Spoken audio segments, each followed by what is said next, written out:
So yes, I'm in my car, but I'm not driving. I just dropped my girls off and they're doing some basketball little program and ran into the bank to put some money in my son's account so he can go get some supplies he needs for a project.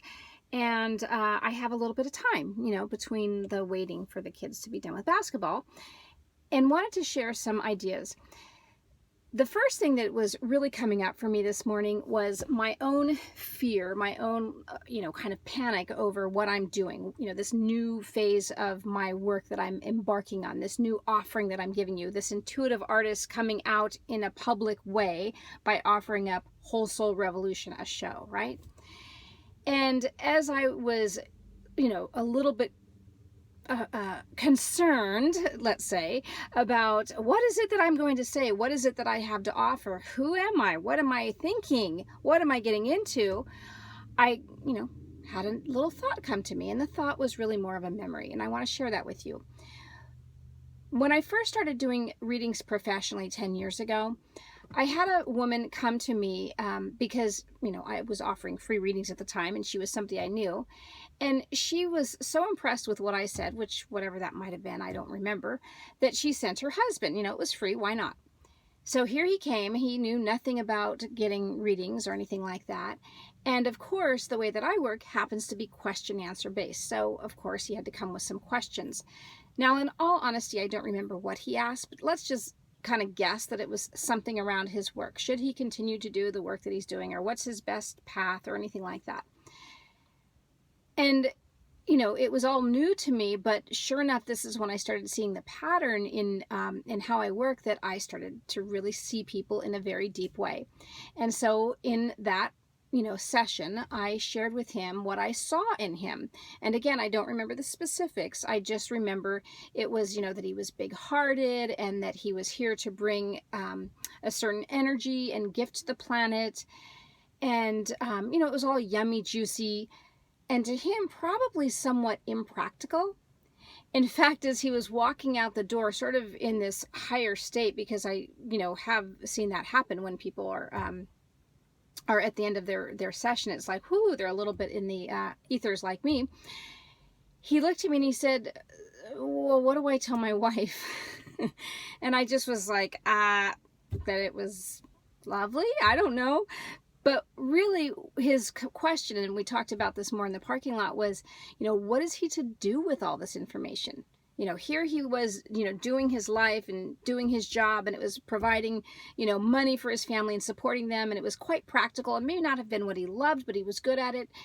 And me telling him all this woo-woo stuff about why he's here and all, it's like, what was the practical application for that? What is he going to tell his wife? What is he going to do with this? What I realized is that when I see people, that's really just the beginning.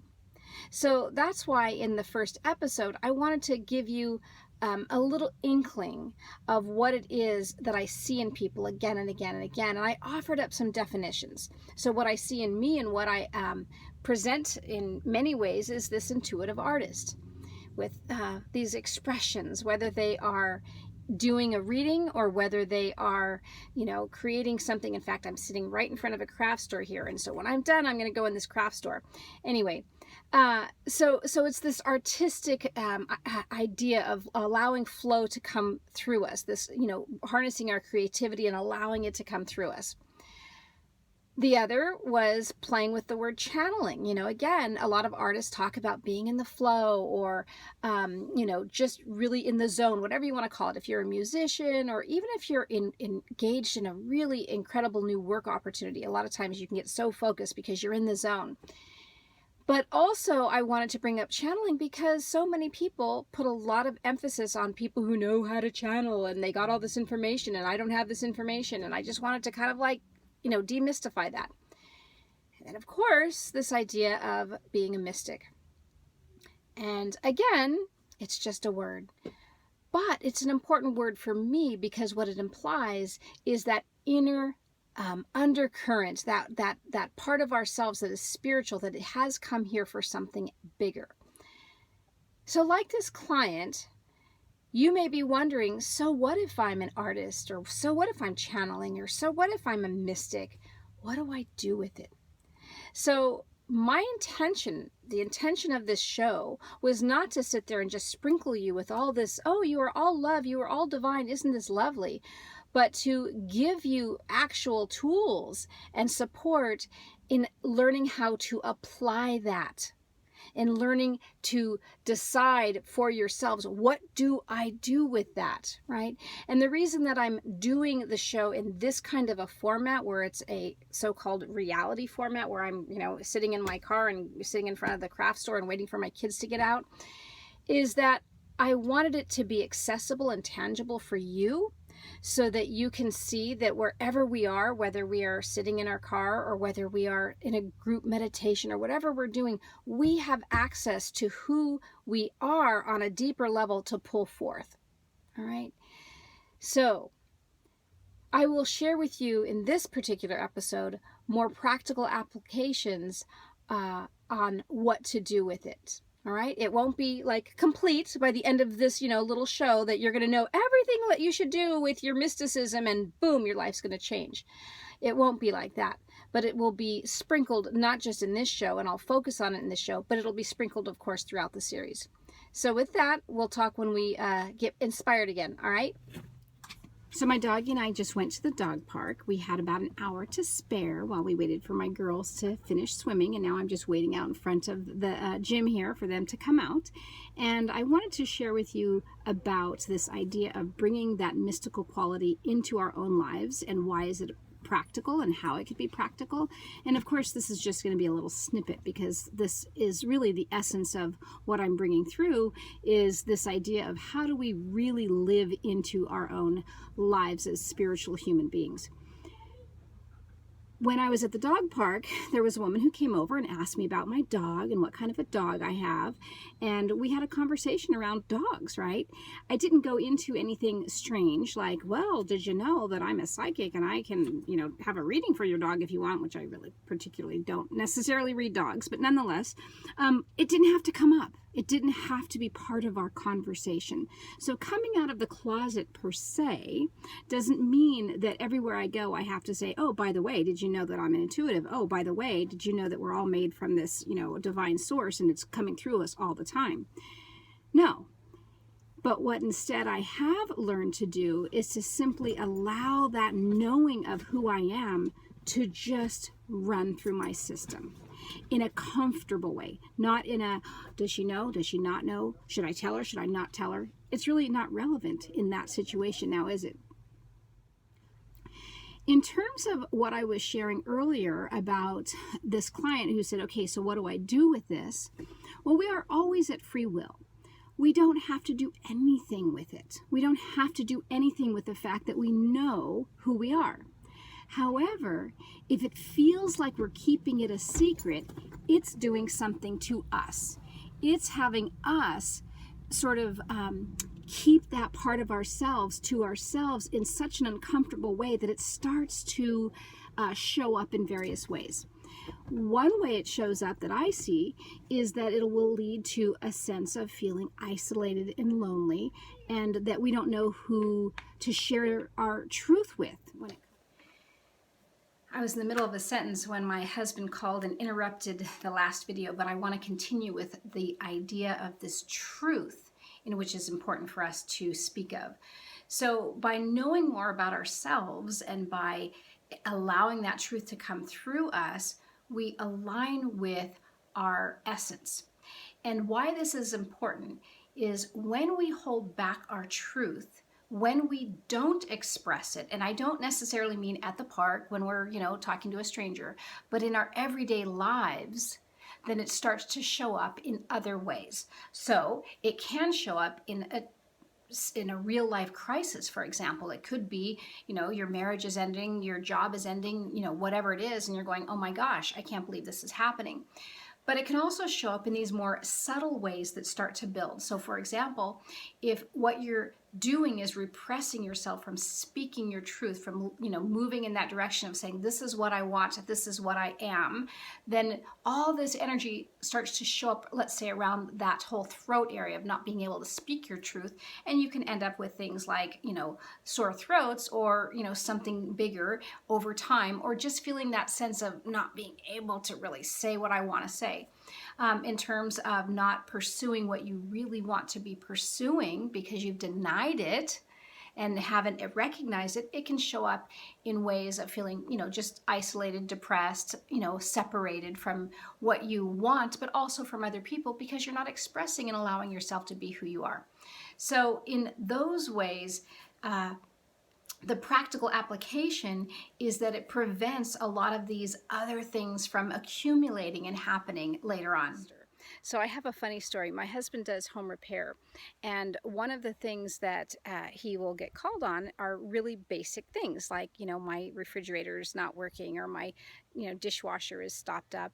And there's a funny story years ago when we lived in a college town and there were college students who rented apartments. He got a call and they said, I can't figure out what's going on with my tub. It's, it just keeps filling and it keeps filling and I can't figure it out. And I think there's this big blockage. And so literally my husband gets there and he reaches in and he lifts the stopper.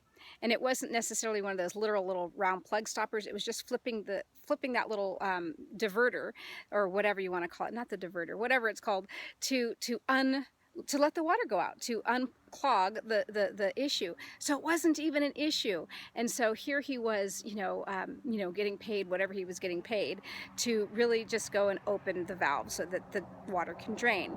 And of course the college student was like, oh dude, and felt really stupid. So my intention is not to make anybody feel stupid. It is to really kind of play with this idea of,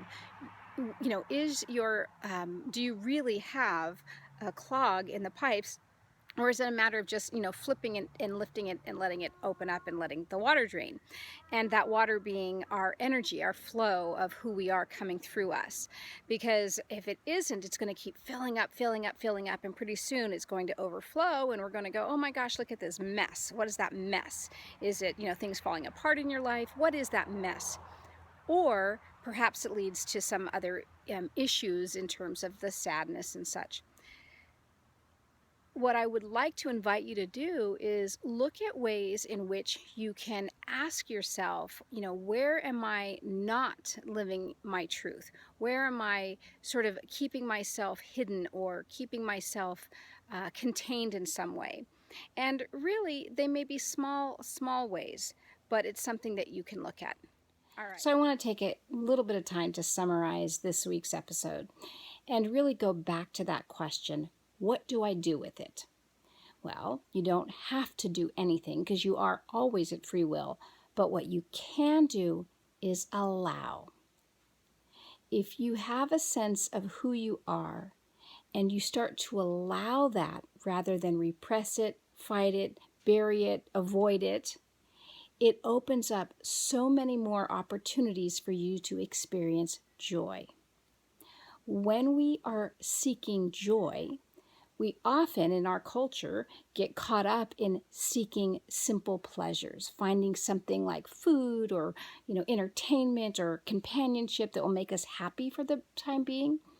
But when we really tap into joy, it really comes from a place of being free to be who we are in any given moment, when we are giving that belly laugh because we are just so experiencing that moment and not afraid about what people are going to think of us for having this belly laugh, or whatever it is that's coming through us. When we are in that place of allowing our expression to be fully experienced by us in spite of what might be perceived by others or any of our own ego getting in the way, we really open up that flow of energy of who we are to come through in a very natural expression. And as you may recall, that feels good. That brings you joy. So the practical application doesn't have to be, let's go find my, passion, my job, and go change my entire life because now I've recognized that I have these gifts and I'm a mystic and an intuitive artist. I'm a channel. Oh, isn't this great? Instead, it can be something as simple as allowing me to be me, right? Aren't you ready to allow you to be you?